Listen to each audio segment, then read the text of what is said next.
Boa noite para todo mundo. Vamos dar sequência ao nosso estudo da obra missionária da luz. E o parágrafo anterior ao que nós vamos estudar, a mãe dele, depois dele ter falado das dificuldades, ela também vai dizer da dificuldade que ela tem de manter um padrão espiritual elevado, né? Que no momento das preces e dos trabalhos espirituais tudo é mais fácil, mas quando chega no dia a dia as dificuldades aparecem e nós encontramos o quê? As resistências, né? E aí o companheiro diz assim: compreendo a mãe, tornou o filho como se satisfeito por alimentar as impressões nocivas que lhe ocupavam a mente. Compreendo-a, porque as tentações me transformam a vida no cipoal de sombras espessas. Então é interessante, né? Quando eu tenho uma dificuldade qualquer e eu encontro respaldo na dificuldade do outro e quero alimentá-las, o que eu faço? Justifico, compreendo, não é assim?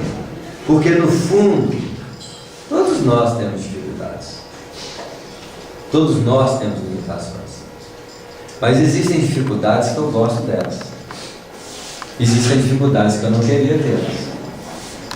As que eu gosto principalmente, eu vou querer trabalhar com elas, lutar com elas. Não é assim? Então, mas fica meio contraditório, né? Como a gente pode gostar de uma imperfeição que nós temos, né? por exemplo, uma imperfeição que é o padrão da mãe dele, que é o quê? É o espelho dele. A alimentação. Quem de nós aqui tem dificuldade com a alimentação? Quem não tem? Não é assim? Aí os espíritos falam assim: nós temos que alimentar melhor. É um problema, mas vai ser um dos últimos problemas que nós vamos resolver. Provavelmente nós vamos resolver isso quando? Nem sei se vai ser na outra, né? Quando o planeta dizer assim, isso não mais vai existir, aí nós vamos fazer o quê? Vai sentir falta? Vai sentir falta, mas nós vamos correr atrás de realmente resolvê-las. Por quê? Não tem mais o quê? Não tem alternativa, agora resolve. É que quando chega também uma certa idade também, você quase que é obrigado a resolver, né? Isso. Porque você sofre as limitações, pelas doenças, né? Pelos problemas que você tem. Isso mesmo. Mesmo assim, tem gente que fala assim: vou morrer feliz. Nós estamos postergando isso para onde? Para outra. Isso. Olha para o nosso lar. Nosso lar fez um movimento de ampliar o grau de espiritualidade no nosso lar. Qual foi o primeiro ponto que eles vão trabalhar? Alimentação. Alimentação. Os únicos setores que trabalharam tranquilamente isso foi quem? Ministério da Elevação e Ministério da União Divina. Esse já não tem problema mais. Não tem problema. Alimentavam até devia ter um grau de alimentação que eles tinham, mas não era problema para eles. Mas para o resto, é problemático. isso. Então a gente tem que expandir isso, começar agora. Isso, então eu tenho que. Hoje. Eu tenho que fazer o seguinte: eu sei que a alimentação é muito boa, mas eu preciso o quê? Trabalhar isso. Primeiro me convencer. Eu não vou parar de comer. Quem aqui vai parar de comer? Ninguém. Você pode parar de comer alguma. Isso. Você pode Mas eu preciso transformar isso num real, efetivo processo de transformação. Comer menos. Não é assim? Eu preciso transformar isso num processo. O extremo disso é falar assim: não como mais. Que também não é saudável. Isso. Não é. Mas eu vou colocar isso como processo. Então, no caso dele,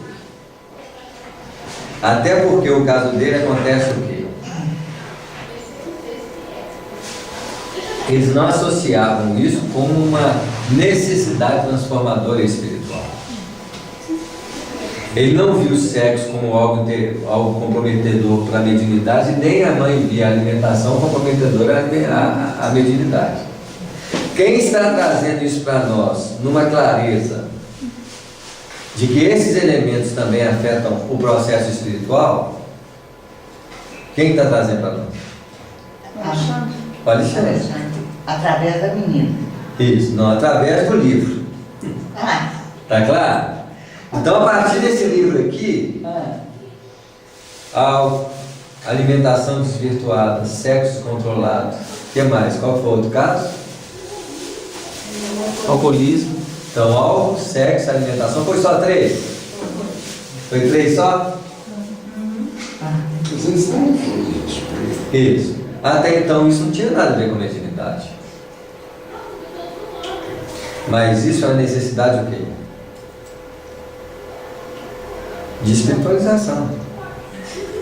O padrão espiritual da Terra de regeneração, por exemplo, quando for consolidado, 30 a 40% do peso das práticas, das condições materiais vão ter que ser melhoradas. Então isso quer dizer o quê? No mínimo, eu vou comer 30% a menos. Tudo que é padrão, roupa, valorização, tudo vai ter que ter o quê? Isso no mundo de regeneração, que é uma adaptação para o mundo espiritualizado. Quando você chega no padrão de mundo espiritualizado, não é só 30% não, é quanto? É 100. É 60, 70, 80, 90. Não chega a 100, não? Chega a 100 um dia. Porque ninguém vai virar espírito puro de uma hora para outra. Mas que nós vamos ter que abrir um padrão de menos matéria e mais espiritualidade, isso não tem a menor dúvida. Mas esse padrão já existe, não, Samuel? Não. Mas a gente começar. Esse padrão existe teoricamente. Hoje eu me alimento psicamente com uma grande quantidade da mesma proporção de uma sustentação alimentar fisicamente. Nós não tiramos um padrão de alimentação. A única coisa que aconteceu dos homens das cavernas para nós é que eu como menos carne sangrenta. Você come cozido. Isso. Agora, eu não sei se eu como menos quantidade do que o homem da caverna, não? Com mais. Pode ser até mais. A coisa do... Tá claro? Eu tinha muito A nível trabalho. de padrão material, hã? Tinha que Eu tinha muito caçar. trabalho para obter. Agora a gente não Conta tem. tudo fácil. Hoje acha tudo pronto. Tá claro? Em níveis de espiritualização, de mundo de regeneração, nós vamos comer menos 30%. É o que aconteceu com o nosso lar. O que o nosso lar fez? Gente, por que o nosso lar é um mundo de regeneração? Porque ele diminuiu o padrão alimentar. Eu nem sei se foi 30%, não. É mais. É. Não é só por isso, não. Hã? Não é só por isso, né? Isso é uma consequência Não, de isso é uma condição simples. Esse aí é um pedacinho da situação. Uma das coisas que o André Luiz teve que fazer para ele estar no nosso lar, para ele virar cidadão do nosso lar, Trabalhar. ele só vira cidadão do nosso lar quando? Para ele trabalhar para Quando ele começa a uma trabalhar área Quando que ele sai Quando ele retorna do umbral. do processo de desligamento familiar, que era uma preocupação que ele tinha com o quê? com a família. Com a terra. A família terrena. Tá claro? Claro. O padrão de se apegar à terra, o padrão de... Tudo isso era um padrão coletivo que o fazia distanciar de uma realidade do nosso lar. Quando ele decepcionou, então, ó, as identificações materialistas, isso nem padrão para nosso lar tinha. Quando ele tirou a carapaça do materialismo e pensou em Deus, ele abriu o primeiro aspecto para poder ser o quê? De estar no nosso lar. Porque do jeito que ele estava no droga, ele podia estar no nosso lar. Orgulhoso, dono da verdade. Aí rompeu o primeiro padrão e foi para o nosso lar. Lá no nosso lar, outra característica que ele não poderia ser estado no nosso lar é que ele era o quê? Médico. Não, hã? Médico. Médico, padrão personalizado profissional. Isso tinha que perder. No nosso lar ninguém é médico, todo mundo faz o que precisa o quê? Isso. Segundo, o que mais?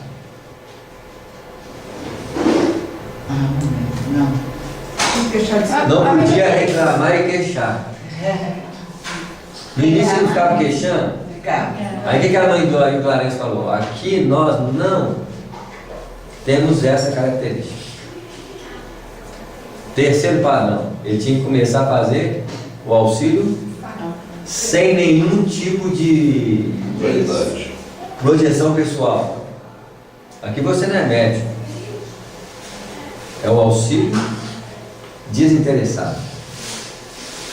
Ele começa a auxiliar lá no Ministério da Regeneração, preocupado com o que o outro estava. O que ele tinha feito? Queria saber os detalhes. Por quê? Ele ainda estava ligado ao quê? Na terra. À terra. No dia que ele começa a compreender que precisa ajudar as pessoas, indiferente do que ela fez, entrou no outro padrão. Então ele precisava limpar isso. E ele estava apegado a quem? Aos familiares. Chegou lá, a mulher casou de novo. Desistiu. Perdeu todo o contato com a identificação que ele tinha com a terra. Aí ele virou o quê? Cidadão. Isso. Essa é a característica do mundo de regeneração. O que é o mundo de regeneração? É um ser que, por exemplo, a terra não é o padrão definitivo da nossa vida. Eu não sou cidadão da terra. Sou cidadão do quê? Do mundo universal. Isso. Tem gente que não larga nem a casa. Não é igualzinho da Luiz? Não larga a família, tem medo de morrer, o que vai ser do meu filho? Olha os padrões humanos.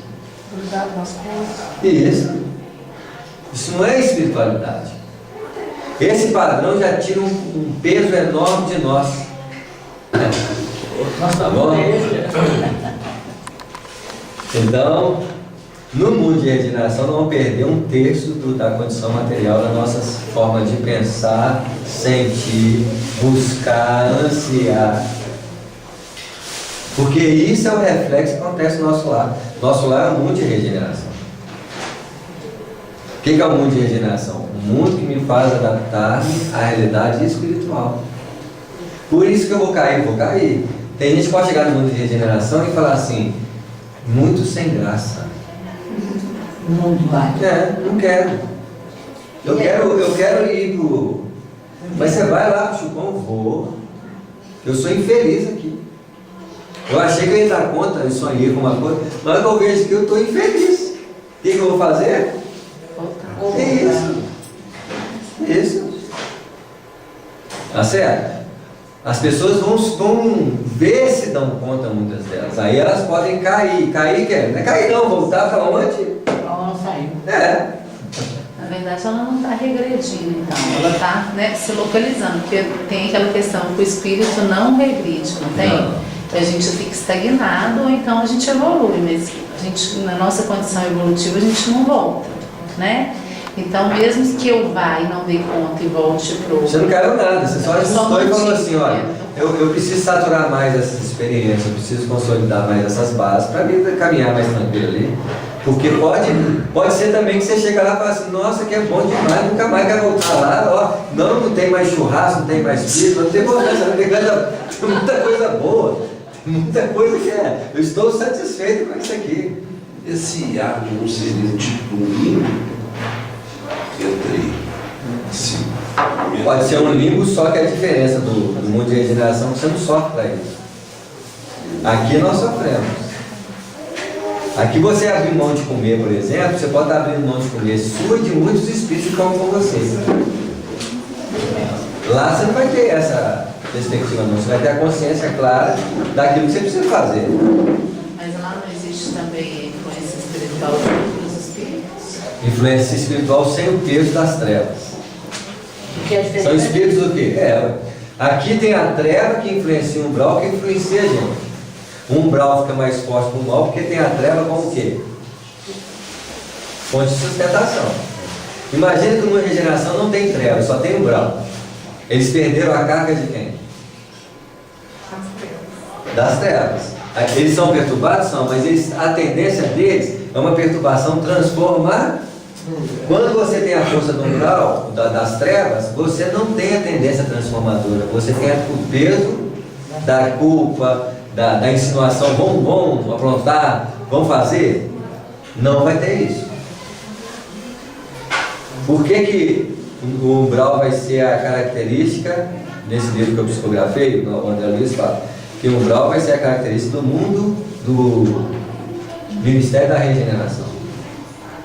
O que é o Ministério da Regeneração? Quando você lê o nosso lar, os espíritos da regeneração estão equilibrados? Aqueles espíritos que o André Luiz atendia? Mas eles têm a predisposição de mudar.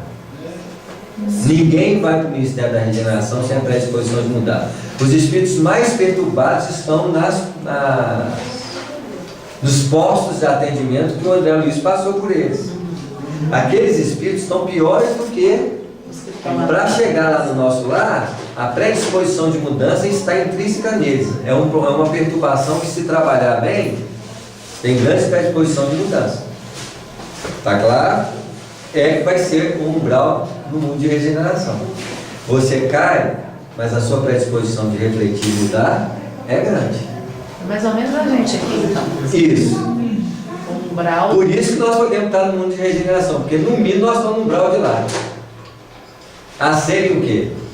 Tratados, educados. Aí muitas vezes a pessoa não entende, mas no mundo de regeneração nós não somos perfeitos, nós vamos caminhar com um grau de espiritualidade cada vez mais o quê? Mais elevado. Isso, mas isso é um trabalho a fazer. O nosso lar é um plano espiritual espiritualizado? Não. É um semi-espiritualizado, muito mais próprio da realidade do que? Da terra. Da terra. Tanto é que a família está agregada, a circunstância alimentar é daquele jeito. Está claro? A tendência é que eu posso dizer que o nosso lar, quando fez aquela reforma alimentar, ele caminhou para o mundo feliz. Ele atraiu a condição do segundo patamar de planos espirituais naquele momento. Porque essa é as características do patamar. Lá nesse patamar onde a mãe do André Luiz vive, alimento não é problema. Lá não tem esse problema. No terceiro plano espiritual, alimento já não é. Não existe. É. Isso, tem outros alimentos, não sei o que é. Que para nós deve ser muito estranho. Tá claro? Não sei mais o que fazer para resistir aos pensamentos amargos. Jesus disse assim: não resistais ao mal. Já que a expressão dele completa?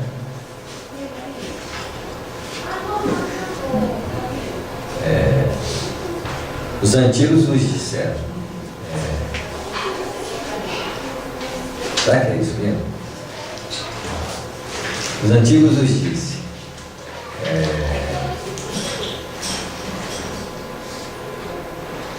Odiai o vosso inimigos. E eu, porém, vos digo: não resistais ao mal. E se alguém vos na face direita, oferece a face esquerda. Não é mais ou menos. Eu não sei se eu misturei aqui não, viu, gente? Mas ele falou assim: não resistais ao mal. Olha a frase dele. Não sei mais o que fazer para resistir aos pensamentos amargos.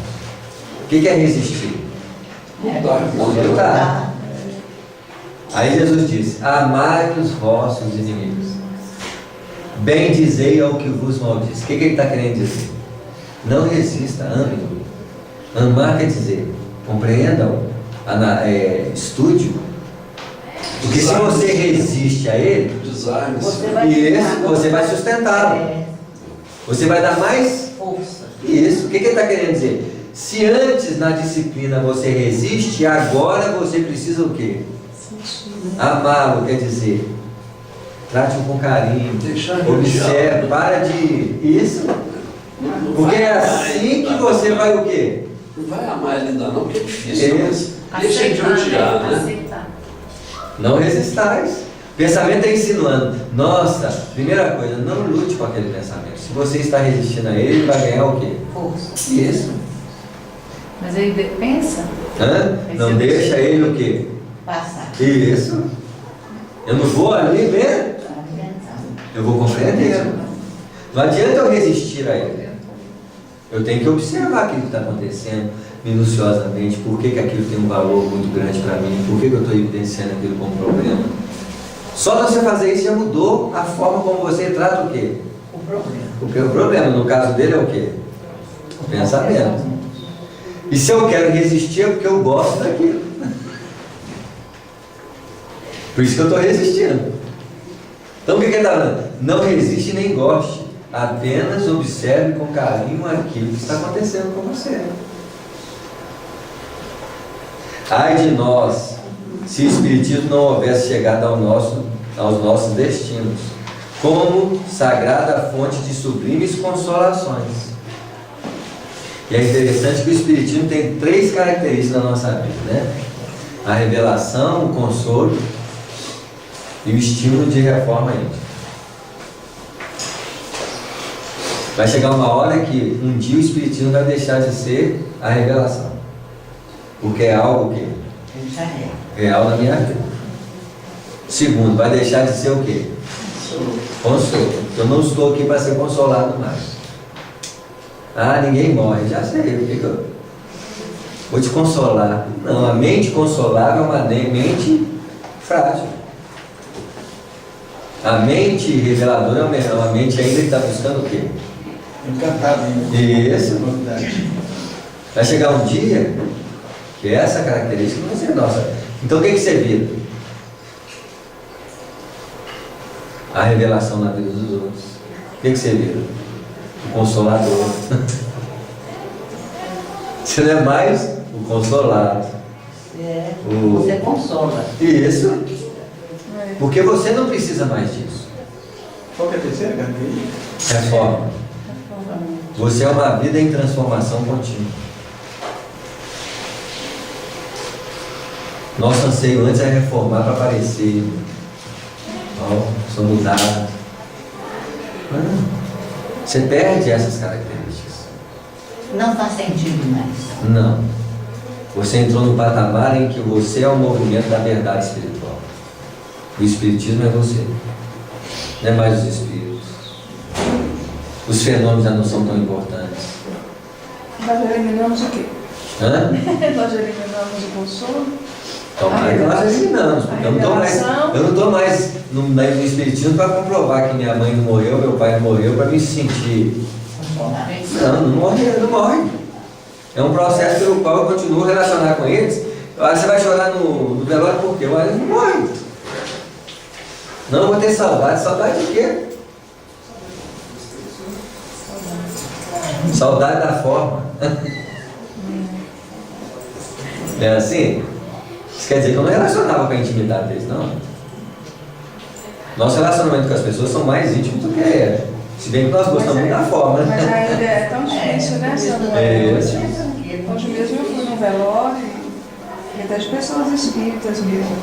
Mas a gente vê que Porque nós ainda não conseguimos transformar a doutrina espírita numa verdade aplicável, numa realidade. Ainda está no campo do quê? Do pensamento.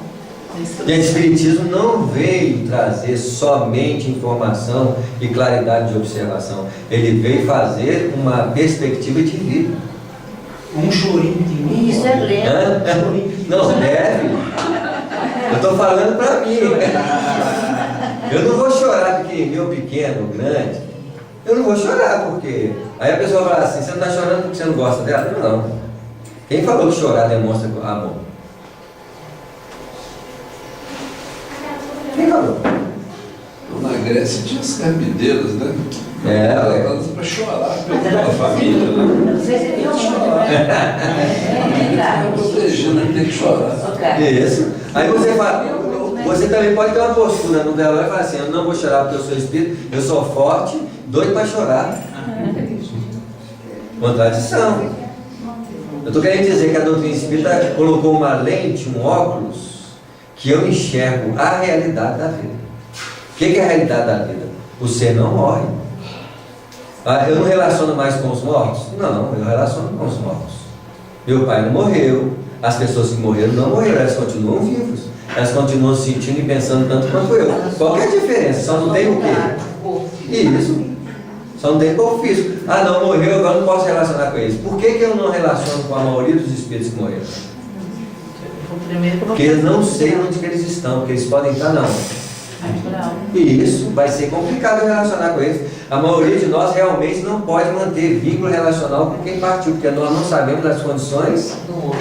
Isso. O máximo que eu posso fazer é falar assim, vou rezar, vou, né, assim, porque é o que eu posso emitir. Não, eu não vou lá, eu não posso abrir mão do meu avô que morreu, porque eu amo ele muito. E se ele estiver no umbral, você vai trazer alguém umbral ali para onde?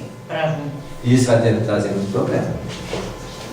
Mas mesmo se a pessoa tiver, por exemplo, André Luiz, se a família dele ficasse nessa coisa, nesse sofrimento, chamando, querendo, ele ia ficar desequilibrado. Isso, porque ele estava na condição de umbral, na onde? Mesmo no nosso lar. Agora você acha que tem algum problema conversar com o André Luiz da família dele? Mas aí Ele vai trazer perturbação para alguém, gente? a gente tem que ter certeza que ele tá no Nem vai ser Isso. né? Eu tenho que ter certeza que ele está o quê? Melhor. Equilibrado. Não temos. Então não posso incomodar os mortos. A não ser que ele venha demonstrar para nós que está muito bem. Agora eu posso criar qualquer vínculo com ele. Não tem problema conversar com o André Luiz. Não tem, gente? Não. E André Luiz é alguma sumidade espiritual elevada, nobre, espírito puro? Gente, é igual a gente. Nós temos muita desconfiança de quem nós somos espiritualmente. Nós temos o padrão da maioria dos espíritos que estão no nosso lar. Se eu me comprometo com mais seriedade aos trabalhos que eu estou fazendo, levo com afinco, eu viro ministro no nosso lar. Ministro no nosso lar como se fosse uma coisa o quê?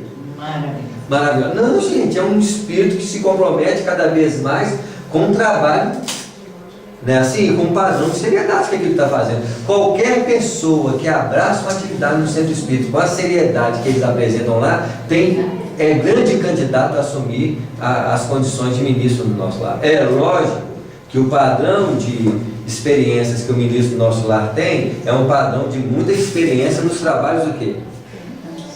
Mas quem tem 30, 40, 50 anos de doutrina espírita e trabalha com o mesmo afinco, tem experiências em várias áreas, está grande candidato a assumir qualquer um daqueles cargos lá, daqueles padrões lá. Por quê? O que requer nada é sinceridade, dedicação profunda, abnegação e estudo. Nós não estamos caminhando para isso?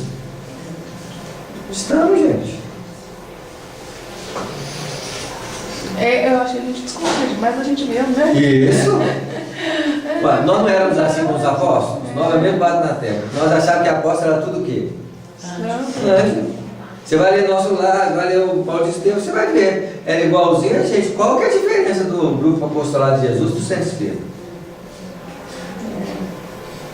A diferença muitas vezes que o religioso naquela época, a religião era o judeu trazia a religião como uma política, né, assim, era uma coisa muito mais fácil, muito mais entregar. A pessoa fala assim, é fé. Não, gente, a vida deles era religiosa. Diferente do romano, que não tinha só a religião como vida. Eles tinham outros interesses. Mas você acha que o judeu não queria o reinado? Não. E quais são as características religiosas da época? É uma religião o quê? Material, materialista. Tá certo? O culto é muito superficial. Era uma fé forte? Não. Alguns espíritos tinham uma fé forte, o Estevão, mais de Magdala. Mesmo assim, depois que o quê? Paulo de Tarso mesmo, foi uma máquina. Quantas máquinas espirituais nós vemos no movimento espírita? Igualzinho Paulo de Tarso. Não tem diferença não, gente. Eu tenho que parar de criar uma falsa impressão daquilo que nós chamamos de virtude. Nós queremos atingir um patamar inatingível de virtude. O padrão talvez de espiritualidade nas condições do Cristo sejam esse padrão sublimado, mas muito próximo da nossa realidade. Ele só não era envolvido pelo personalismo, pela raiva, pela mágoa, pela inveja. É um espírito que tinha domínio sobre o quê? Sobre os elementos que em nós dominam. A diferença do Cristo para nós talvez seja nesse patamar. Mas nós colocamos uma coisa tão... porque ele multiplicava como... Gente, mobilizar os recursos materiais na vida, quanto mais eu tiver menos influência da matéria, mais eu domino as forças materiais. E isso não quer dizer espiritualidade. E nem milagre. Nem milagre. Chama-se domínio de leis. Leis materiais, leis semimateriais. Vale lembrar que no próprio André Luiz escreve, né, os trevosos também com um domínio muito forte acerca dessas leis e a manipulação da matéria. Isso, magnetismo, lei da densidade. Quantas leis tem aí que nós desconhecemos? A gente que mexe em cozinha, por exemplo, Manipula o quê? faz um pouquinho de massa assim e ela vira Isso, você vê, se você chegar numa tribo indígena que nunca fez isso, se você fizer isso juntando aquele negócio, eu falo assim, é lúdico. E você vai tirar, é lógico, o que os outros faziam? Tiravam vantagem disso. Aqueles químicos da época lá que chamavam alquimistas. Sabia que cloreto de potássio misturado com fazia fumaça, misturava duas substâncias e mudava a cor. Isso aos olhos do leigo fazia o quê? Nossa Senhora! É mágico. Diferente de Jesus, que menos valorizava esses efeitos materiais de ação, porque sabia que isso é impressionável aos sentidos humanos. O que Jesus tinha claramente é que não era subordinado à raiva, à mágoa, à tristeza, à inveja, aos ciúmes. Esse é o reino dos céus, é um domínio sobre a natureza emocional que tenta dominar a gente o tempo todo. Reino dos céus, reinos da terra, é domínio sobre as condições do quê? Materiais. Se eu hoje consigo falar menos, a vontade de falar dos outros, né? Assim, vou focar. Você consegue silenciar, você está tendo domínio sobre a fala, que é uma estrutura o quê? Material.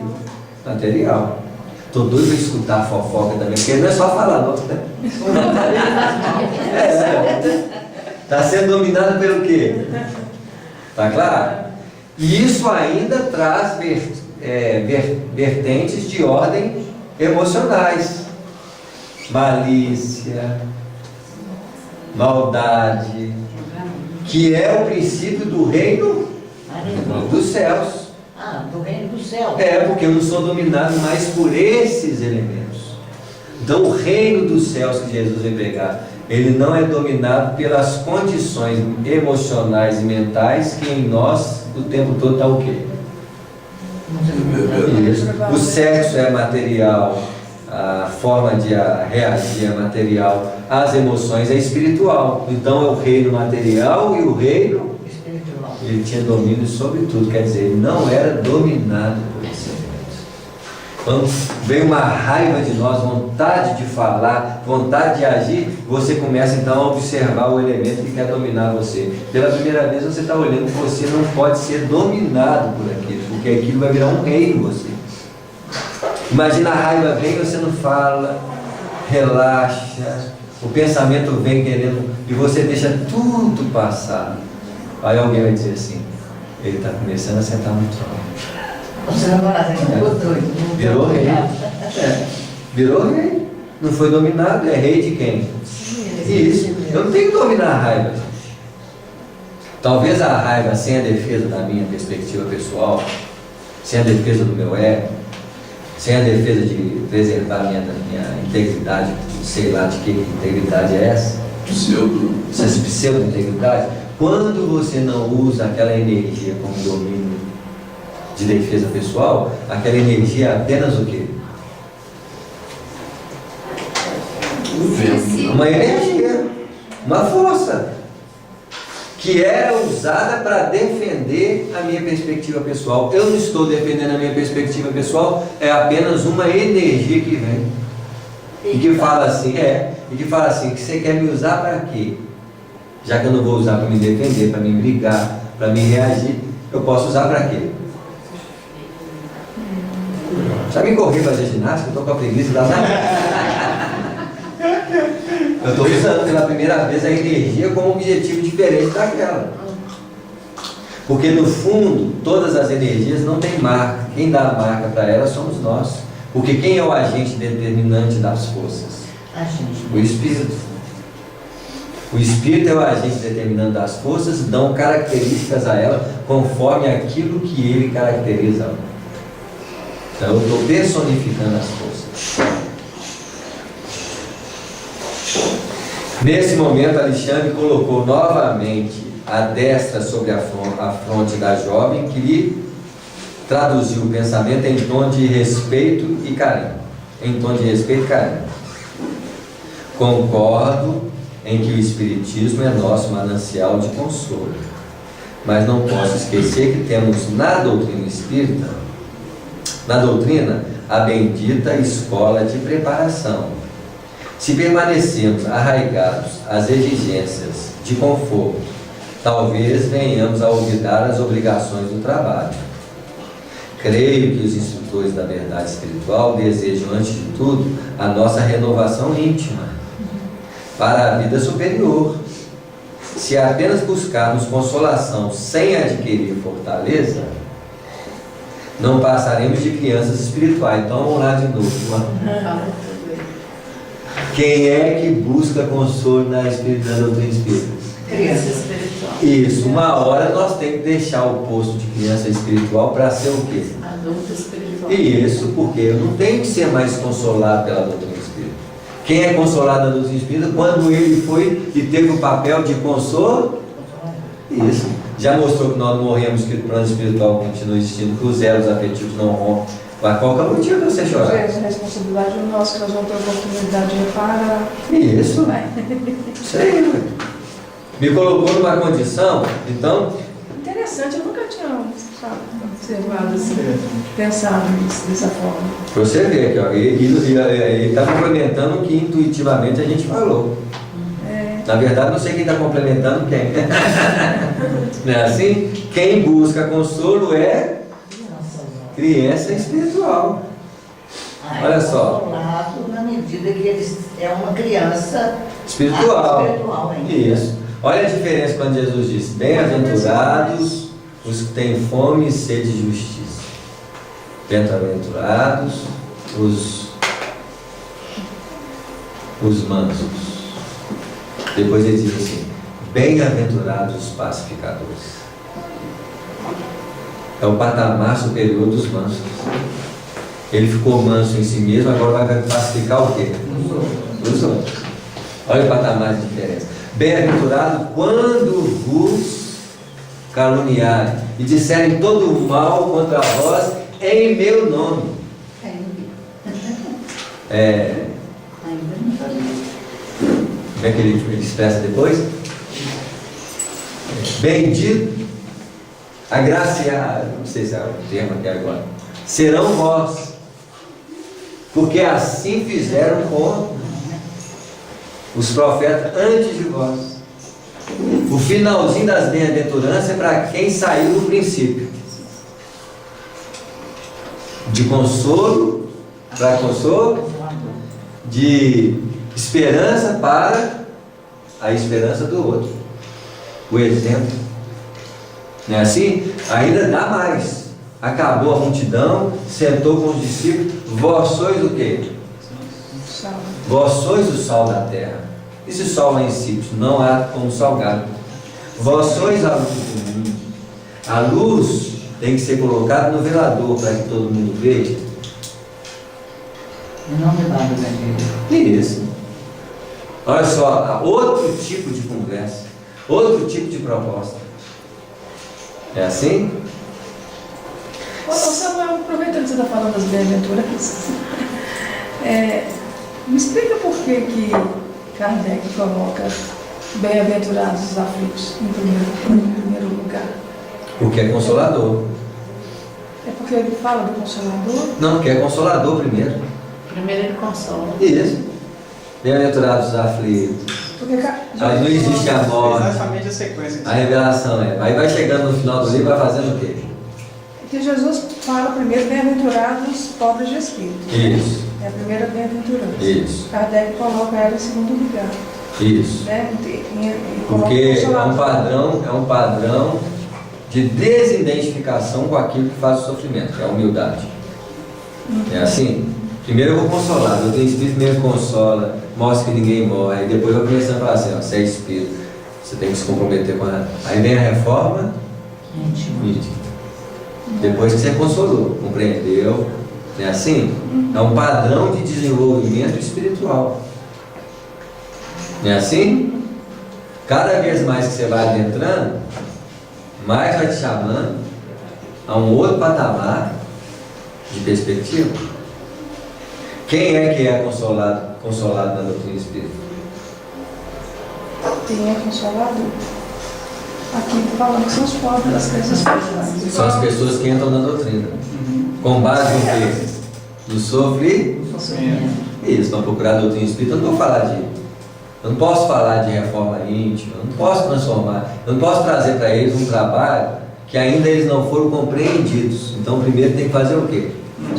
Consolar, esclarecer. Aí aos poucos começa o quê?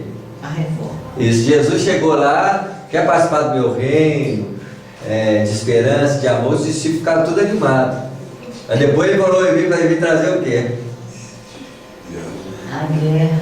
Veio trazer como que isso seria feito. Aí veio, né? Aí o evangelho começa a falar assim, ó, quando entrares numa casa, depositai sobre ela a vossa paz. Se a casa não te aceitar, sai dela e esconde em vossos pés. Se alguém tiver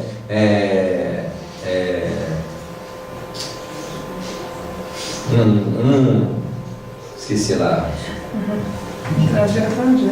Um sentimento. Busca apenas um. Se alguém pedir a túnica, dá-lhes a capa. Aí começa, aí os apóstolos começaram a ouvir aquilo tudo ali e falaram assim, isso é frio. Isso, eu pensei que ia sentar lá no trem, que beleza, me chamaram, vou sentar aqui nesse reino, né? Assim, vou aproveitar, não tem nada disso. O reino de Jesus é um trabalho que você faz dentro. Aí você fala assim, não sabia disso não, você me enganou, gente. Olha aí, ó. Você veio com a mulher de reino primeiro, né? Assim? Todo mundo acha que é. Esse negócio de fazer assim, tanto é que aí eles queriam explicação, mas isso é difícil demais fazer, Jesus. Como é que vamos fazer assim? Não é assim? Nós estamos até hoje procurando isso. Isso aí, é um processo. Muito lento isso. Isso, muito lento, mas contínuo. Não para, né? Se apenas buscamos consolação sem adquirir fortaleza, não passaremos de crianças espirituais. Se procuramos a companhia de orientadores benevolentes, tão só para o gozo das vantagens pessoais, onde estará o aprendizado? Acaso não permanecemos aqui na terra em missão? Teríamos recebido o corpo ao renascer apenas para repousar? É incrível que os nossos amigos da esfera superior nos venham suprimir as possibilidades de caminhar por nós mesmos, usando os próprios pés. Naturalmente, não nos querem os benfeitores do além para eternos necessitados da casa de Deus, e sim para companheiros de glorioso serviço no bem, tão generosos, fortes, sábios e felizes quanto eles já o são. Isso é muito claro. Doutrina Espírita vem com revelação para mostrar para nós que a morte não existe, que as coisas são boas, para a gente manter o mesmo padrão de incapacidade no plano espiritual. Eternos necessitados, eternos coitadinhos. Né? Isso, esse é o propósito da espiritualidade. Vítimas A espiritualidade quer fazermos fortes, como é que é? Ó, tão generosos, fortes, sábios, felizes quanto eles são. Todos eles já são. Aí, Já obtiveram isso. a nossa condição religiosa é sempre a ovelhinha que vai ao indício do pastor, né, assim? É aquela coisa, vou ficar aqui comendo grana, olha que segurança, né, assim, sem perigo dos lobos virem. Essa é a nossa vida. Uma vida tranquila, sem problema. Quem é que não vê na vida? Hoje nós temos clareza da vida. A vida é o quê? Desafio o tempo todo. A gente reencarna, vê a existência como uma fantasia de carochinha e viver felizes para sempre. Que ilusão! Não é conto de carochinha a existência. Aquilo que eu costumo dizer, a esperança é a única que morre. A única. É a última lição. Porque no dia que nós movimentarmos com paz, qual é a esperança que nós temos? Nós temos esperança aí? Nenhuma. Nós somos a esperança. Jesus tinha alguma perspectiva de Deus falando, não, gente, já era. Eu não tenho perspectiva de receber. Já tem tudo. Pra quê? É outro patamar de consciência.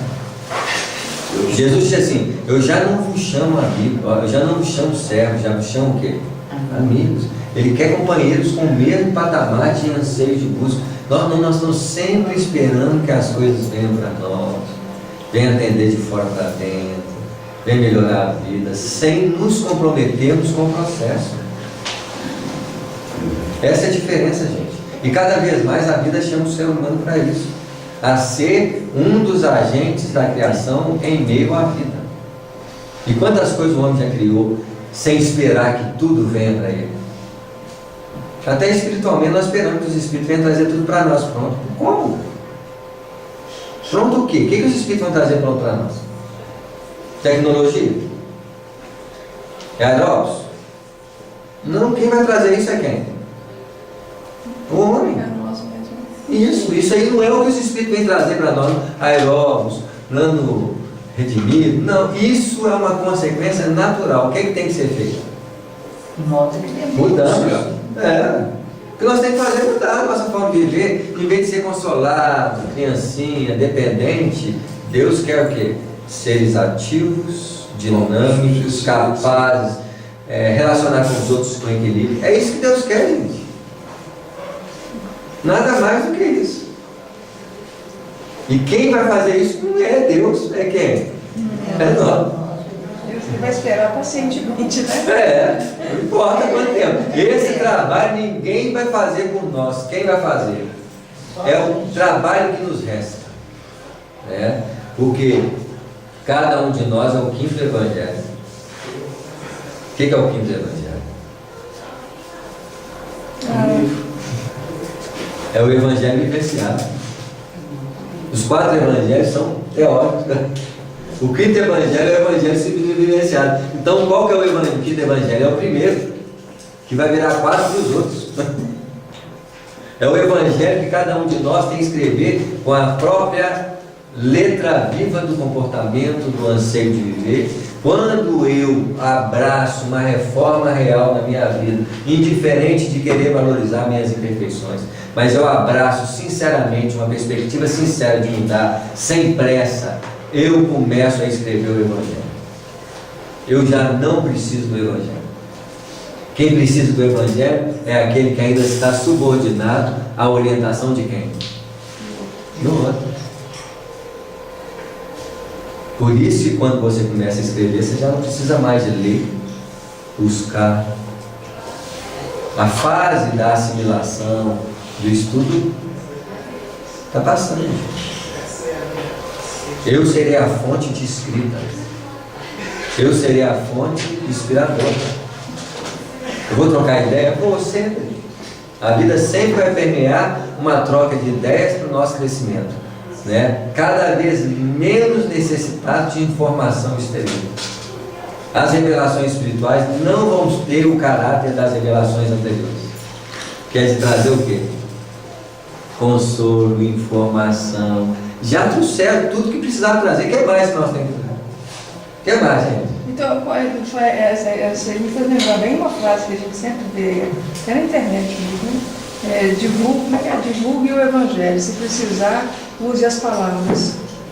Isso, você vê, Nós não gostamos do mineiro, não gostamos. Hoje, gente, eu já fui expert em estudo do Mil Dias do Evangelho.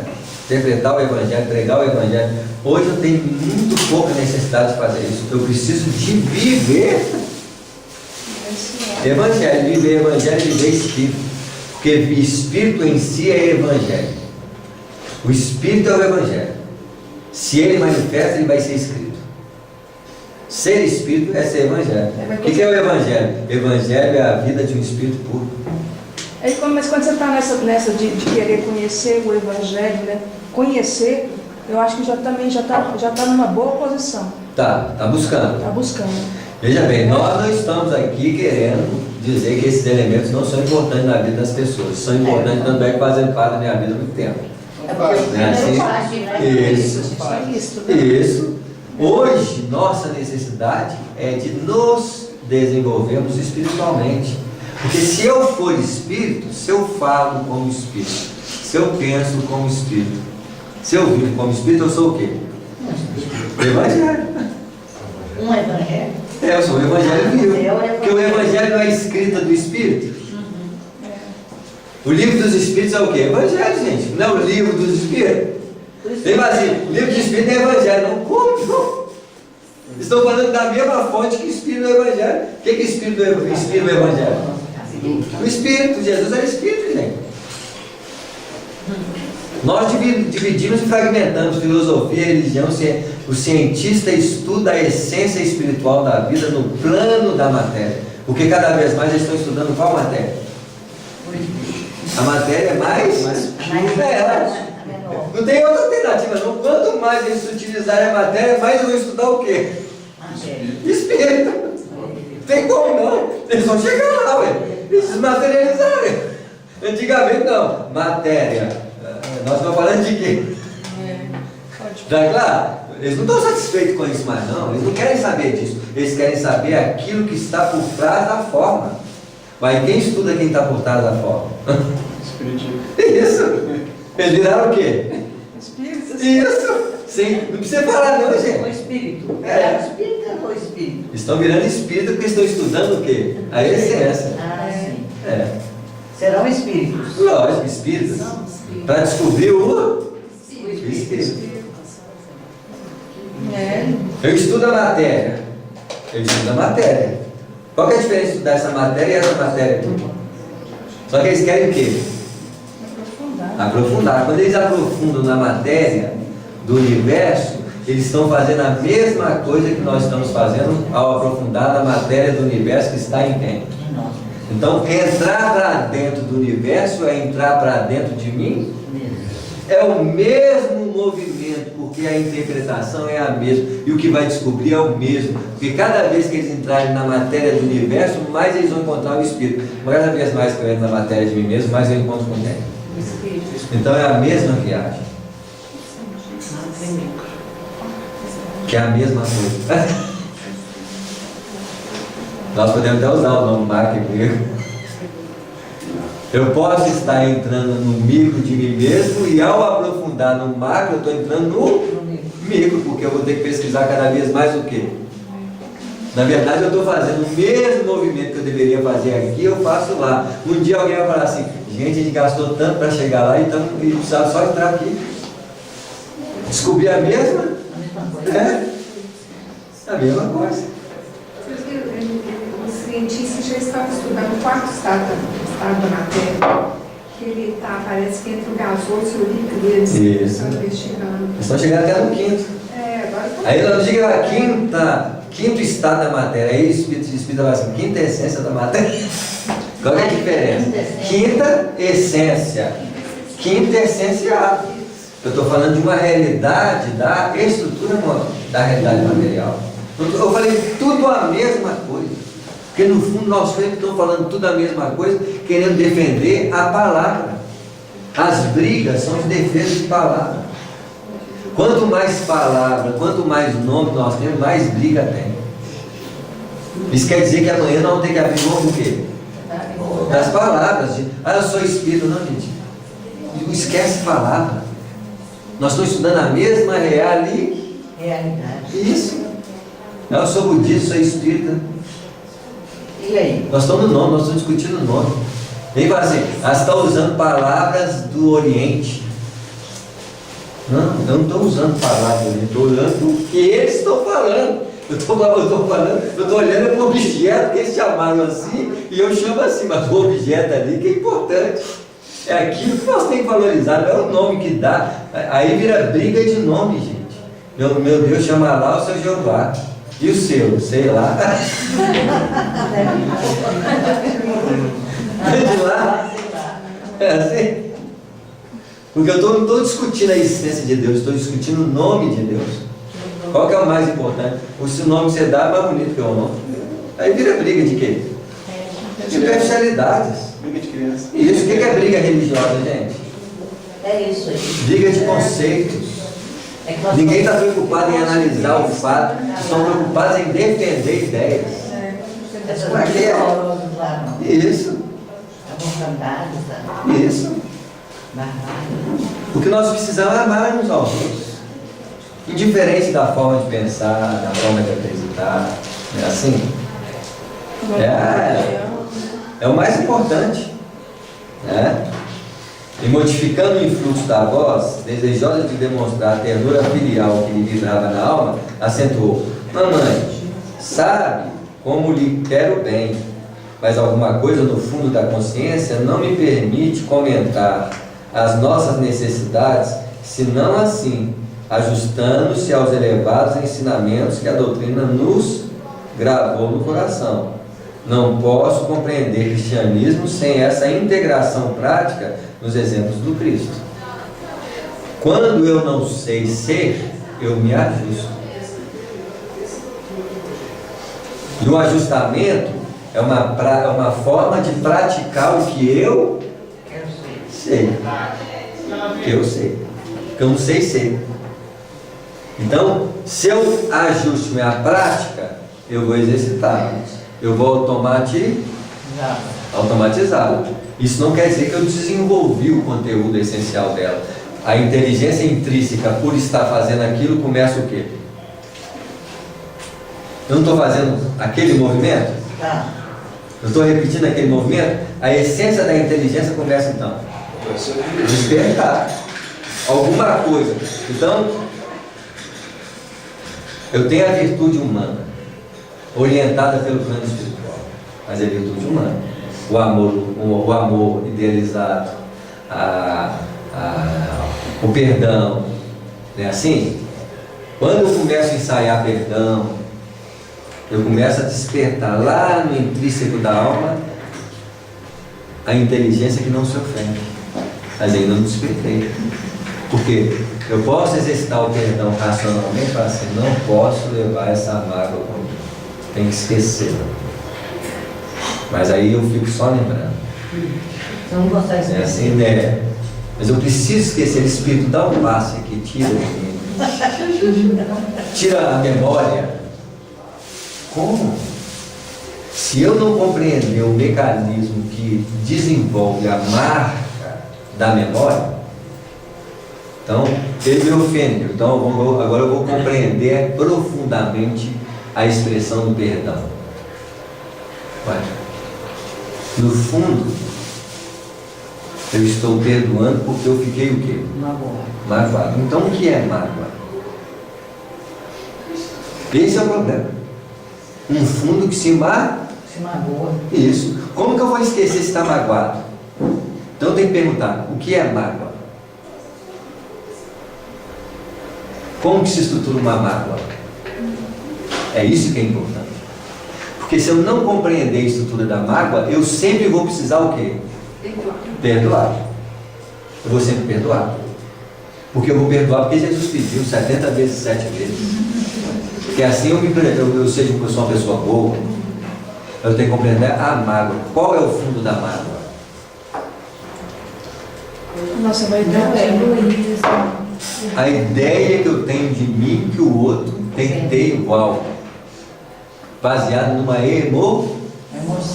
Porque quando ele falou de mim, eu fiquei o quê? Emocionalmente afetado. Porque eu quero defender a minha ideia, meu ponto de vista. Aí eu falo assim, mas por que eu tenho ponto de vista? Por que eu tenho uma ideia para defender? Espera aí. Porque assim as pessoas me valorizam, me respeitam. Que respeito? Olha a distorção disso. Isso é ilógico. Por que eu quero que o outro me respeite? Isso é absurdo.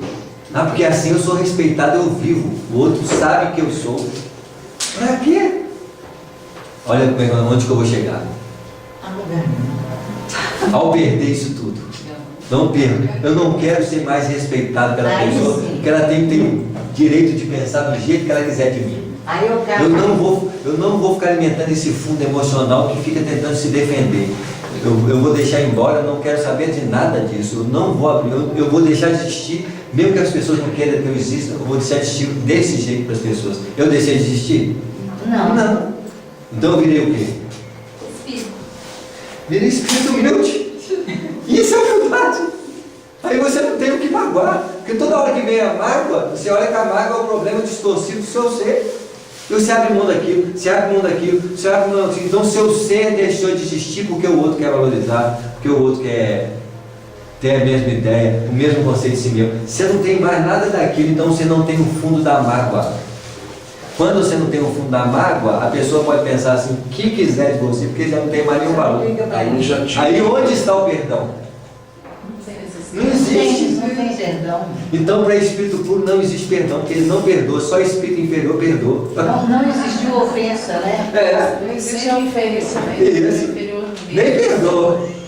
Aí depois vem aquele que perdoa, e aí o ideal é que a gente nem precise perdoar. Porque ele não ofensa, compreende, ele não tem uma imagem para ser defendida, ele não tem nada que espera a marca da mágoa.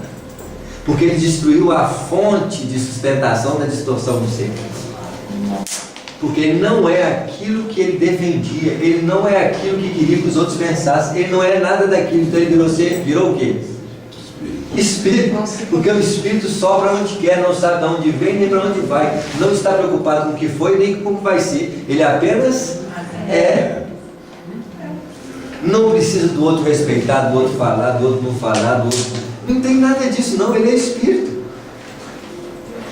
E onde está a mágoa nesse momento? Não tem. Onde está a ofensa? Não existe. Porque eu alimentava uma perspectiva de ser respeitado. Ninguém pode falar mal de mim, ninguém pode pensar mal de mim. Aí eu fico com raiva do Senhor. Quando você pensa que você chega até a matar. Isso. Isso. Olha a distorção da realidade do ser. Olha um ser desse, que sente isso, ele vai dizer o que para os outros?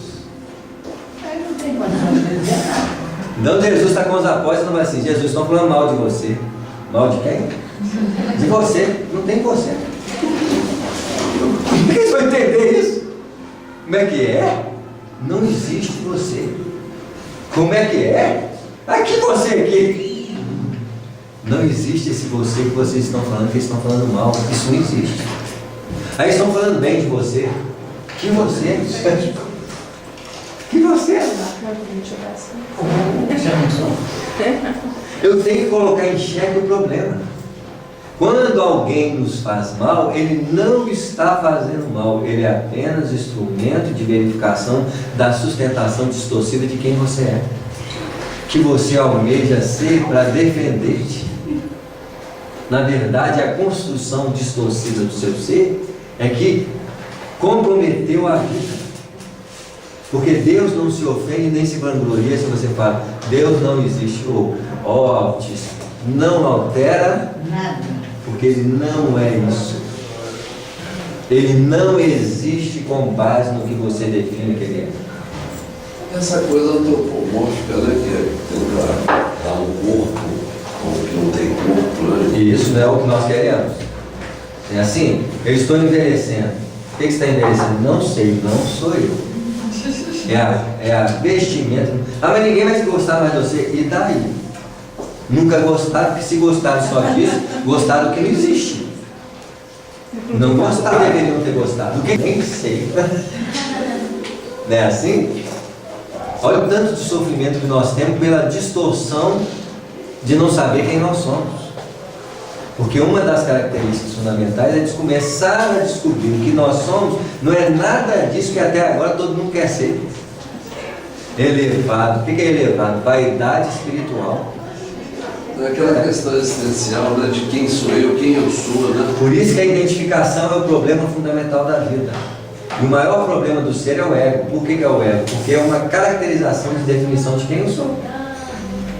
No dia que eu não tenho mais um eu que defendo uma estrutura superficial que eu me apego, porque é muito valoroso alguém rir para, você é inteligente, você é nobre demais, você é elevado. Olha a sensação que nós temos.